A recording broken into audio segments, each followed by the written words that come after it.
નમસ્કાર, આપ જોઈ રહ્યા છો જેકેએસની ગુજરાતી વાત તો ખેતીવાડી ઉત્પન્ન બજાર સમિતિ સિદ્ધપુર ખાતે કેબિનેટ મંત્રી બળવંતસિંહ રાજપૂતના અધ્યક્ષસ્થાને એક પેડ માં કે નામ કેમ્પેન અંતર્ગત વૃક્ષોના રોપા તેમજ પાંજરાનું વિતરણ કરવાનો કાર્યક્રમ યોજાયો છે, જેમાં કુલ 1000 જેટલા રોપાનું તેમજ પાંજરાનું વિતરણ કરવામાં આવ્યું હતું। વડાપ્રધાન નરેન્દ્ર મોદીના સ્વૈચ્છિક જાગૃતિ સંદેશના ભાગરૂપે એક પેડ માં કે નામ કાર્યક્રમનું આયોજન કરવામાં આવ્યું છે। સિદ્ધપુરના એપીએમસી ખાતે આયોજિત આ કાર્યક્રમમાં કેબિનેટ મંત્રી બળવંતસિંહ રાજપૂતે જણાવ્યું હતું કે વડાપ્રધાન નરેન્દ્ર મોદી સતત દેશની ચિંતા કરી રહ્યા છે, ત્યારે ગુજરાતના મંત્રી હતા ત્યારે વર્ષ 2004 થી ખૂબ જ પ્રમાણમાં વૃક્ષોનું પ્રમાણ વધે તેવી વ્યવસ્થા કરી હતી। ત્યારે આજે દરેક ક્ષેત્રમાં વૃક્ષોનું પ્રમાણ વધે અને મોટા પ્રમાણમાં વૃક્ષોનું વાવેતર થાય તેવા પ્રયત્નો સરકાર કરી રહી છે। ત્યારે મંત્રીએ જણાવ્યું હતું આપણે સાથે મળી દરેકે વૃક્ષોનું વાવેતર કરવું જોઈએ, ફક્ત વૃક્ષો વાવેતર નહીં પરંતુ તેની જતન પણ આપણે જ કરવું જોઈએ તેમ જણાવ્યું હતું। એપીએમસી ખાતે આયોજિત કાર્યક્રમમાં એપીએમસીના ચેરમેન વિષ્ણુભાઈ પટેલ, નગરપાલિકાના પ્રમુખ અનિતાબેન પટેલ, સેવા સહકારી મંડળીના પ્રમુખ તેમજ મંત્રીઓ તેમજ વિવિધ કાર્યકરો તેમજ સંગઠનના હોદ્દેદારો ઉપસ્થિત રહ્યા હતા। જેકેએસની ગુજરાતી સાથે પ્રવીણ પંચાલ, પાટણ।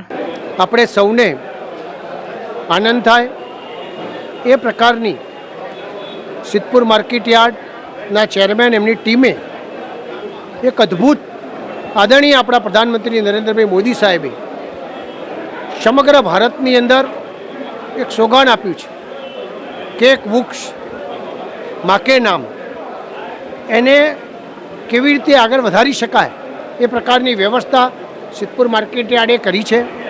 આજે 1000થી વધારે પાંજરા બનાવ્યા છે, અંદાજે એની કિંમત 1000 રૂપિયાની આસપાસ છે।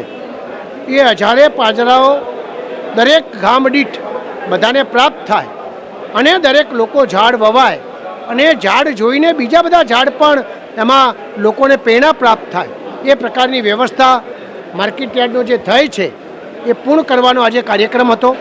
લોકો ઉત્સાહભેર આ કાર્યક્રમમાં આવ્યા છે અને એમને સંકલ્પ કર્યો છે કે આદરણીય પ્રધાનમંત્રી નરેન્દ્રભાઈ મોદી સાહેબે જે સંકલ્પ કર્યો છે એને અમે સાકાર કરીશું। જે રીતે ગુજરાતમાં આદરણીય પ્રધાનમંત્રી નરેન્દ્રભાઈ મોદી સાહેબ 2004થી નક્કી કર્યું છે અને જે રીતે ગુજરાતની અંદર 59%થી વધારે આપણો જે વન વિસ્તાર છે એમાં વધારો થઈ રહ્યો છે, એની અંદર સહકાર આપવા આ બધા મિત્રોએ જ્યારે કીધું તારું ખૂબ અભિનંદન આપું છું। એમને કહું છું કે તમારા ઉત્તમ કાર્યમાં અમારા બધાનો સાથ સહકાર ચોક્કસપણે રહેવાનો છે।